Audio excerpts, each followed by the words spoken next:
The Kepler Telescope was built for one purpose: to look at a certain patch in the Milky Way in search of exoplanets. The exoplanet hunter observed over hundreds of thousands of stars and discovered thousands of exoplanets during its lifetime.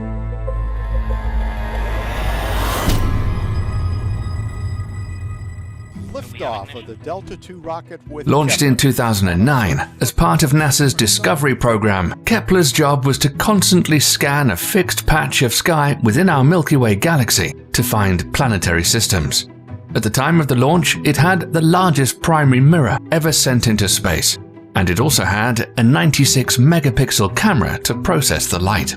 Astronomers were interested in finding out just how many stars have planets orbiting around them, and how many of these extrasolar planets or exoplanets have conditions that are suitable for life to develop. In its 9 years in space, Kepler observed 530,536 stars and confirmed the existence of 2,662 new exoplanets. These exoplanets are unlike anything we've ever seen in our solar system before. Most of them are significantly bigger than Earth and orbiting so close to their stars that they complete one revolution every several days. And there are some very strange worlds. Some have star-facing sides with temperatures that can melt iron, and have entire hemispheres covered with oceans of liquid molten rock. Other exoplanets the size of Jupiter orbit not one but two stars. If you were standing on the surface of one of these planets, you'd be able to see a binary sunset.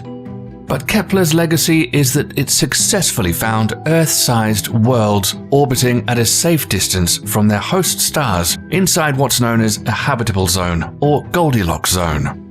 This is where the temperatures are warm enough for water to condense on their surfaces, but not so cold that it will just freeze up entirely.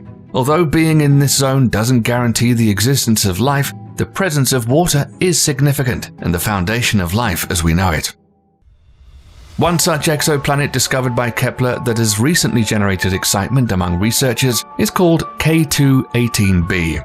In September 2019, two scientific teams independently announced that they found signs of liquid water in the planet's atmosphere. Situated 124 light-years away from Earth, K2-18b is about 8 times the mass of Earth and 3 times as big.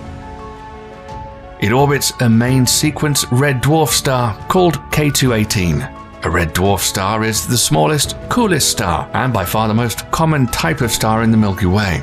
According to Kepler's data, astronomers estimate that 6% of red dwarf stars have an Earth-sized planet in the Goldilocks zone, at least in our neighborhood. To find water on the surface of one such planet is a landmark discovery in the search for potentially habitable alien worlds. K2-18b is also the first planet with water out of all of the exoplanets discovered by Kepler in the habitable zone of stars. Kepler first discovered the planet in 2015, and since then its composition has been studied using other telescopes, like the Spitzer and Hubble Space Telescope. Kepler mainly used what's known as the transit method for exoplanet hunting. It essentially means that if a planet passes in front of a star, the light from the star dims slightly, and that's how we can tell that there's a planet there. The level of dimming and how long it lasts gives us important information about the size and orbit of the planet. However, detecting the transit of an extrasolar planet is very challenging. For example, the diameter of Earth is only 1/109th of that of the Sun. So, for an outside observer of the solar system, the passage of Earth would dim the output of the Sun by only 0.008%. Kepler's cameras had to be sensitive enough to detect this minute change in the luminosity. Using the same method way back in 2014, Kepler first found a potentially habitable exoplanet. Kepler 186f ignited the imaginations of space nerds everywhere when NASA announced its discovery. Now a new study indicates the exoplanet, 500 light-years away, may also have seasons and a climate similar to our own. New research out of Georgia Tech University has analyzed the planet's spin and axial tilt and found that its tilt is stable like Earth's, which makes it likely that Kepler 186f also has regular seasons and a stable climate. Similar research on the massive Kepler database is going on in research universities all across the world. In fact, in recent years, previous Kepler findings that were rejected as potential Earth-sized exoplanets due to algorithmic error are getting rediscovered. These false positives are now slowly being reanalyzed in conjunction with data from other telescopes.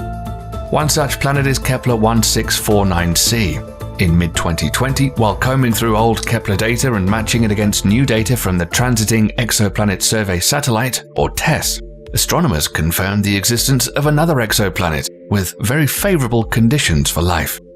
Kepler 1649c, located 300 light-years from Earth, is very similar to Earth in size and estimated temperature. This newly revealed world is only 1.06 times larger than our own planet. Also, the amount of starlight it receives from its host star, which is also a red dwarf, is 75% of the amount of light Earth receives from our Sun, meaning the exoplanet's temperature may be similar to our planet's as well. Kepler 1649c provides yet another example of an Earth-sized planet in the habitable zone of a red dwarf star. But before we get ahead of ourselves, it's important to note that out of the 2,662 exoplanets identified by Kepler, only 16 of them lie inside the Goldilocks zone. And out of these 16, some of these planets are tidally locked with their parent stars, meaning that only one hemisphere of the planet faces the star, and this is not ideal for life. Others are more like a smaller version of Neptune than a larger version of Earth, and planets similar to Neptune are expected to have a significant envelope of hydrogen surrounding any layer of water on the surface, with a planetary core of rock and iron. If the hydrogen envelope is too thick, the temperature and pressure of the water layer beneath would be far too great to support life. On top of all of this, despite being cooler, red dwarf stars tend to be more active than Sun-like stars. Thus, the planets may be exposed to higher quantities of damaging ultraviolet radiation than what we're used to here on Earth. Because of this, surface temperatures can range between -100 and 116 degrees Fahrenheit, or -73 to 47 degrees Celsius. That means the surface could, on average, be colder than Antarctica or hotter than Earth's most blistering deserts. Unfortunately, we just don't have the technological know-how to study the composition and atmospheres of these alien worlds and comprehensively answer all these questions yet. But don't despair. Based on the statistical analysis of all the Kepler observations, astronomers now estimate that 1 in 5 stars like the Sun have planets about the size of Earth, and a surface temperature conducive to life. Given that about 20% of stars are Sun-like in our galaxy, that amounts to several billions of potential habitable Earth-like planets just in our Milky Way alone. Kepler not only focused its efforts in finding potentially habitable planets, in fact the bulk of its discoveries were strange worlds not suitable for life but fascinating nonetheless, like the gas giants, planets composed mostly of gases such as hydrogen and helium with a relatively small rocky core, also known as hot Jupiters. These planets orbit extremely close to their parent stars and are abundant in Kepler's data. One such fascinating example of a gas giant is KOI 5AB. Astronomers first flagged KOI 5AB as a potential planet way back in 2009.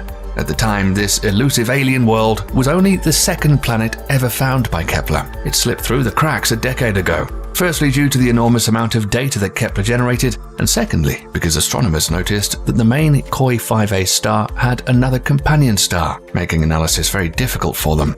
Indeed, the KOI 5 system was even more complicated than researchers realized at the time. By 2014, scientists had determined that the KOI 5 system actually harbors 3 stars, and it still wasn't clear if the planet KOI 5AB actually existed, or if the 2009 signal was generated by one of the companion stars. But thanks to additional data from the TESS satellite, scientists were able to confirm the existence of KOI 5AB.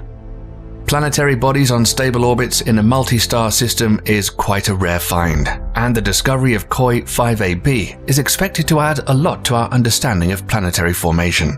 Other exoplanet types identified by Kepler include super-Earths. They're more massive than Earth, yet lighter than ice giants like Neptune and Uranus, and can be made of gas, rock, or a combination of both. Lava planets are super-dense, larger-than-Earth worlds in close, hot orbits around their parent stars. Some of them, known as Chthonian planets, are likely the remnant cores of evaporated hot Jupiters. And finally, Trojan planets, planets of various size found in strange locations, and sometimes even as companions to larger planets, though none have been certainly identified yet. Kepler was finally retired on the 30th of October 2018 as it ran out of fuel. The telescope was deactivated with a good night command sent from Mission Control the next month. Coincidentally, Kepler's retirement fell on the 338th anniversary of Johann Kepler's death, after whom it's named.